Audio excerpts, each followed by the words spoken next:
काँग्रेस आणि ठाकरे गटाकडून कंठ फुटेपर्यंत आरडाओरडा, पण सुप्रिया सुळे म्हणतात ईव्हीएमला दोष देता येणार नाही.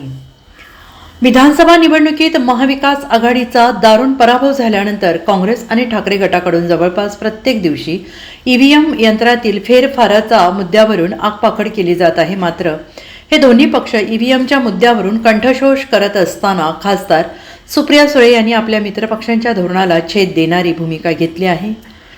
सुप्रिया सुळे यांनी आपण ठोस माहितीशिवाय ईव्हीएमला दोष देणार नाही असं म्हटलंय. त्या बुधवारी पुण्यात प्रसारमाध्यमांशी बोलत होत्या.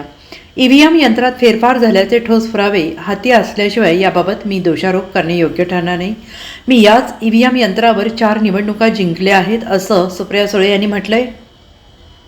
ईव्हीएम मशीन आणि मतदार यादीतील घोळामुळे संशयास्पद वातावरण निर्माण झाले. या सर्वांचा अभ्यास केला पाहिजे आणि या मुद्द्यांकडे दुर्लक्ष करता येणार नाही. या सगळ्या आक्षेपांमध्ये तथ्य असेल तर त्या गोष्टी बाहेर येतील असंही सुप्रिया सुळे यांनी म्हटलेलं आहे. केलेलं होतं त्यांनी रिकाउंटिंगचं, ते मागं घेतलंय. त्याचं काय अचानक कारण त्यांनी मागं का घेतलं? अचानक कारण असं नेहमीच त्यांना सांगितलं ते करायला.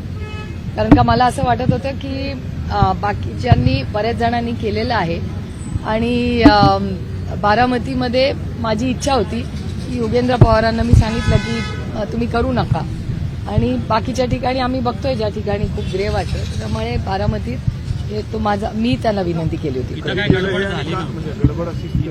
गडबड अशी नाही ती, म्हणजे हा पहिलाच अनुभव आहे युगेंद्रचा आणि तो पहिल्यांदाच इलेक्शन, वयानेही तो लहान आहे, मोठा संघर्ष त्यांनी गेले अनेक महिने केलेला आहे. त्यामुळे ती जर त्याच्यात काय तथ्य असेल तर हे सायंटिफिकली आम्ही बऱ्याच ठिकाणी आम्ही करतोय ते, त्यामुळे त्याच्यामागे फार काही मोठा आहे त्याच्यामागे. ईव्हीएमवर काही वाटतं संशय, त्या पद्धतीने आंदोलन सुरू आहे? माहिती नाही आम्हाला.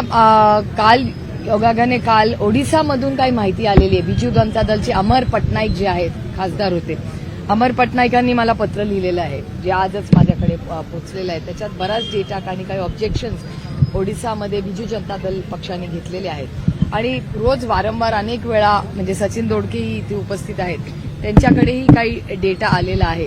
त्यामुळे तो डेटा बायफर्केट करून कदाचित म्हणजे मग काय नक्की आहे, कारण का मी दिल्लीत असताना माझी भेट अरविंद केजरीवालांशीही झाली होती.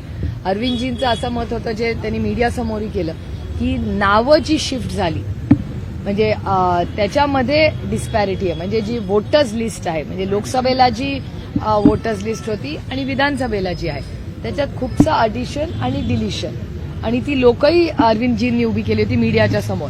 त्यामुळे हे सगळं जे वातावरण आहे हे जरा अस्वस्थ करणार आहे.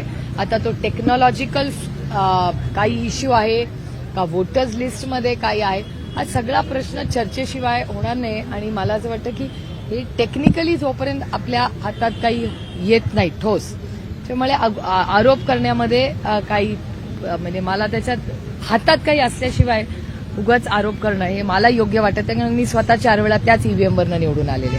त्यामुळे जर त्याच्यात काही ग्रे एरिया असेल तर तो टेक्निकली आम्हाला आला पाहिजे. आणि त्या शोधामध्ये अनेक लोकांचे म्हणजे आता स्वतः सचिन दोडकेंच्या केसमध्येच मी तुम्हाला दाखवू शकते की अनेक वोटर्स लिस्टमध्ये बदल झालेले आहेत. अनेक ठिकाणी त्यांना स्वतःला लोक सांगतात की मतदान केलंय, मग ते रिफ्लेक्ट का होत नाहीये. म्हणजे त्यांचे काही मतदार असे जे ऍफिडेव्हिट करायला तयार आहेत दाखवायला की हो मी मतदान तुम्हाला केलं, मग ते रिफ्लेक्ट का होत नाही. असे गावं आहेत. सोलापूरमध्ये जसं झालं. आणि एकच अस्वस्थ करणारी गोष्ट मागच्या आठवड्यात झाली की काँग्रेस पक्षाने हरियाणाची माहिती मागवली होती.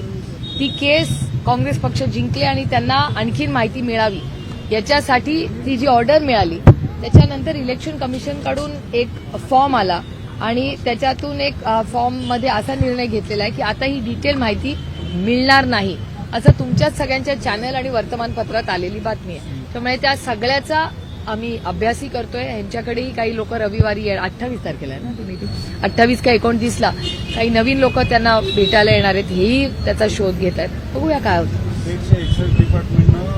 Bureau report, SBN Marathi, Pune.